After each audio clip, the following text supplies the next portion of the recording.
Not every legend is a myth. Some are flesh and blood. Some legends walk among us, but they aren't born, they are built. Legends are made from iron and sweat, mind and muscle, blood and vision, and victory. Legends are champions. They grow. They win. They conquer. There's a legend behind every legacy. There's a blueprint behind every legend. I'm Arnold Schwarzenegger. This is my blueprint.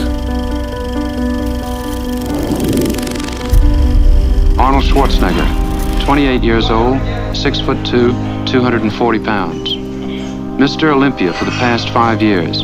He is preparing to defend his title this year for the last time. All Mr. Universes in the past 5 years or so come get together in one contest named the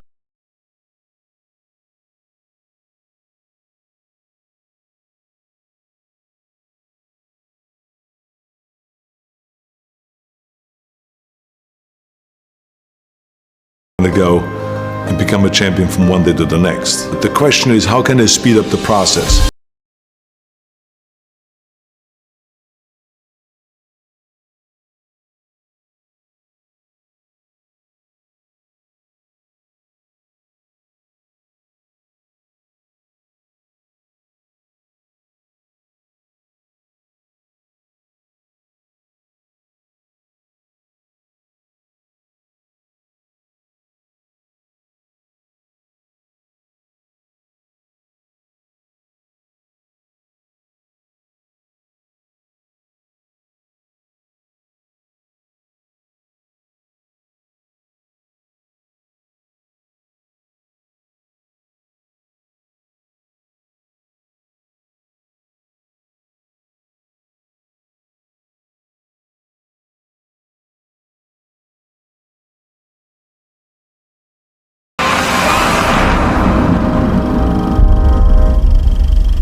The important thing for people to recognize is that not everyone wants to be a champion.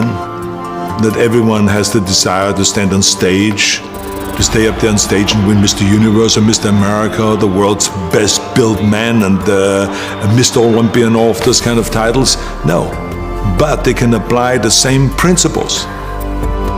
One thing I can tell you, there's major mistakes that are being made today in bodybuilding by not covering those basic exercises, because the day when I go into gymnasium, I don't see anymore the kids learning about the cleaning and pressing, or to do the 2-arm snatch and to do the upright rowing from the floor up and all of those kind of exercises that are so important to create the traps and to create the lower back.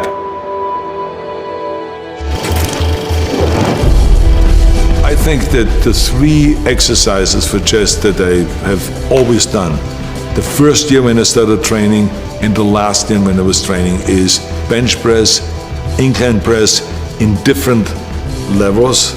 So to start low, medium and high, and then flies. I mean, to me, the flies was an exercise that gave me the full pectoral muscle development, because I went all the way out and almost hitting the ground. And I was a big believer in expanding the chest as much as possible and giving that stretch, because remember, with muscles, the important thing always is to get the stretch and to get the flex. And so to me, that going all the way out with the dumbbells as far as you can to get that stretch, and then to come in and then to have the dumbbells touch and then flex like you're doing the most muscle on top, and then going out again. Those are the kind of exercises to me that were like, you could not replace them with any machine. This was it. One of the main things, of course, in order to create size and to create muscle growth, which sometimes the body will hit a wall. And what that basically means is that the body is saying, look, I know all your tricks. I know you're going to start first with bench press. And then I know you're going to walk over to the chin-up bar and do chin-ups. And then I know you're coming back to the bench press, and then you go to the chin-up bar and come back to bench press. I know that routine. I know exactly everything you do, and I am prepared for that. So you have to go and use the shocking principle. If the body and if this chest knows that I'm going to start with 135 and then I go to 225 and do 275, I'm going to go and start now with 315. And I'm going to do 20 reps with 315. And then I'm going to go and have the guys pull off plates. And then I have 225 left. And then I'm going to do another 10 reps. And then I'm going to have them take off another 45-pound plate, and then I have 135 left.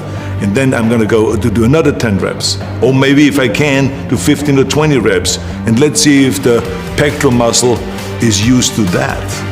And then all of a sudden you will find that your pectoral muscle is shaking after that, and you don't know what to do because it's cramping and it is being tortured, and it is in pain because you have now shocked the muscle. Bend over rowing with a barbell and the T-bar rowing. I mean, any kind of a rowing exercise that gives you the thickness. Those are the exercises I always rely to, again, from the beginning to the end.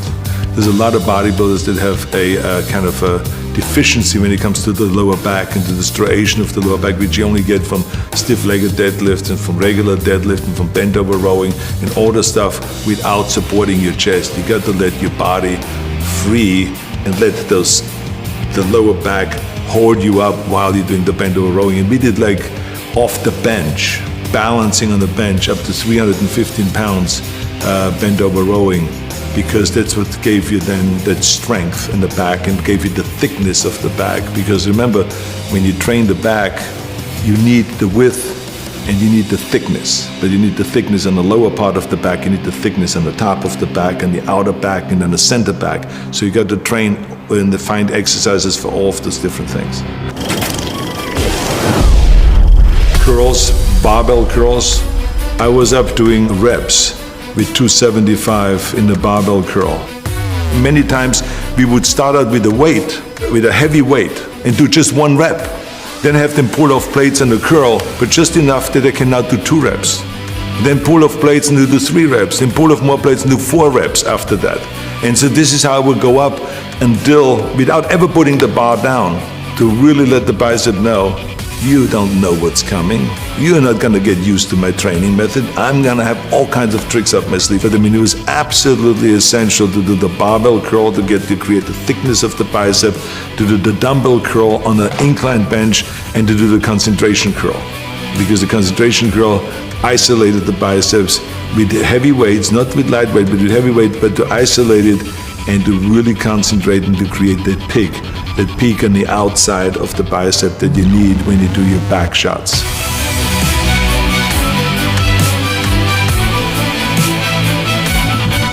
The tricep was narrow bench press, a lot of narrow bench press in the early days, then triceps extensions down, and then overhead tricep extension with one arm and with both arms.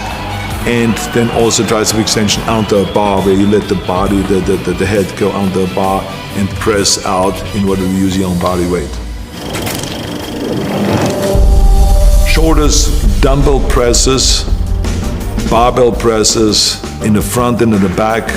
I mean, we always did the rear press behind the neck kind of presses, the military presses, the dumbbell press, which is now called the Arnold press, because there was a certain way that was done in order to really create the stretch of the front delta and to come down with the elbow here, not just to here, but to come all the way down and then to rotate out and go up and to get that full flex. And then lateral raises, and especially bent over lateral raises on a bench.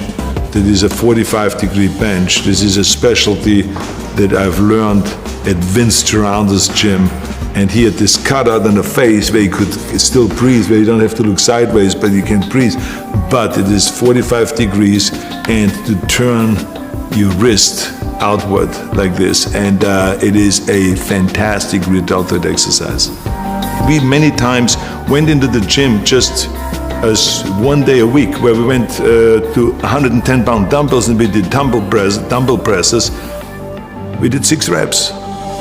That's all I could do, 6 reps. So we picked up the 100 and did another 6 reps. Put them down and took the 90s and did another 6 reps. And then we picked up the 80s and we went all the way down to the 40s. and barely could do 6 reps then with the 40s. But I can tell you that I did not know where to put my arm because my deltoids were screaming. They were in pain. Why? Because I shocked the muscle. Squats is, I think, the most important exercise to create thighs, big thighs. Squats, rear squats, front squats, leg extensions, lunges, stiff-legged deadlifts, or good morning exercise with stiff legs, and a lot of leg curls. Then we sometimes, in order to shock the body in the muscle, we would switch from squats to leg press, to just load up the leg press machine and do a lot of leg press and stuff like that. There would be regular ab training that we did for abs, which is just leg raises, with straight legs, leg raises with bent knees, sit-ups, Roman chair sit-ups, which gives you the 500 reps, which was an absolute necessity and we all believed in, and then crunches. Everything fits together now, and all I have to do now is get my posing routine down more perfect, which is almost impossible to do, you know. It's perfect already. Oh yeah, it's down to a point. Wait when you see it. I think the important thing is that you always go all out in every set, and that you really, don't save yourself for the next set, because that's another big mistake that a lot of people make. They say, okay, I'm going to do 20 sets, so I better take it easy in the 3rd and 4th set, and then the 5th set, and then the 10th set, because I still have 10 sets to go. But that's the wrong approach. Each set ought to be going all out. I think the most important thing is that you eat the right way and that you get in the amount of protein that your body needs. And there's always, of course, a debate, how much protein does the body need? I always lived off the formula that for every pound of body weight, I want to get 1 gram of protein. The challenge, of course, is that how do you get this 250 grams into the body and have the body take it all in rather than just letting it go through. I felt like that for me, it worked best when I had 5 meals a day. There's some people that can work with 3 meals. For me, 5 meals was the answer. And the reason is because I never was a big eater. I always felt comfortable with a regular sized steak. If you give me a 10-ounce steak, even in my heyday, I was happy. And to have a little bit of vegetables, so to have some sliced tomatoes on it, and then some salad or something like that, I'm fine. In the morning, if you gave me just 3 scrambled eggs with a little bit of bacon and or sausage with some cut in tomatoes and onions, I was fine with that. The only thing is that 2 hours later, after that breakfast, I was hungry. And so when I was sitting there at Santa Monica City College, or I was on a workplace doing construction work, or wherever I was, I would pull out of my bag a little plastic container that had a cup on it that you usually use at the bar to mix things at the bar. And I would have my milk in there, and I would have my protein powder in there and everything like this, and I would just close it up and then put it in my bag. And then I would be sitting in the classroom and I would just pull it out, shake it up like that. Everyone would be looking kind of, what the hell is he doing now? And I would be shaking my protein, then just like a bartender doing all the little tricks, and then I would drink it, close it up and put it away. And that to me was the additional kind of 30 grams of protein that I needed at that time. And then I would be, an hour later going to the gym, and then we'll be working out for 2.5 hours, and then we would go for lunch, and there would be a late lunch, and then I would have again a regular steak, and then 2 hours later after that, I would have another one of those protein drinks. So I would have 2 times a day protein drinks. That in order to get the 250 grams of protein, because as I said, it is absolutely essential that you have enough protein so that you can really experience the muscle growth. But we have to recognize that we will not get all of the nutrients, the vitamins, the minerals, and the proteins, and all of the stuff that the body needs just with regular meals. This is why we have supplements, and that's why they are called supplements, because we are supplementing because we don't get enough from regular meals, no matter how healthy and how good you eat. All 3 contestants, Lou Ferrigno, Serge Nubret, and Arnold Schwarzenegger, for a pose down for the final decision for the judges. So now I've built a certain amount of mass during the year, and I have worked now on certain weak points throughout the year. And now with the combination of the diet and of higher repetitions and more exercises and more sets, take that mass and chisel it down and work on the details. And that's why I call the period before competition the most exciting period, because that's where you really have to concentrate, pay close attention to it every day, look at yourself in the mirror in an honest way, and expose your weak points. That motivates you then. That's what makes you train harder. So you got to expose those weak points. But the key thing is to set little goals, to do the training every day, to eat the right way, and you're gonna go and hit those marks. And then you move the bar higher, then you move the bar higher. It is really exciting to do that, and you feel that with hard work, you can achieve the goals and you can become successful.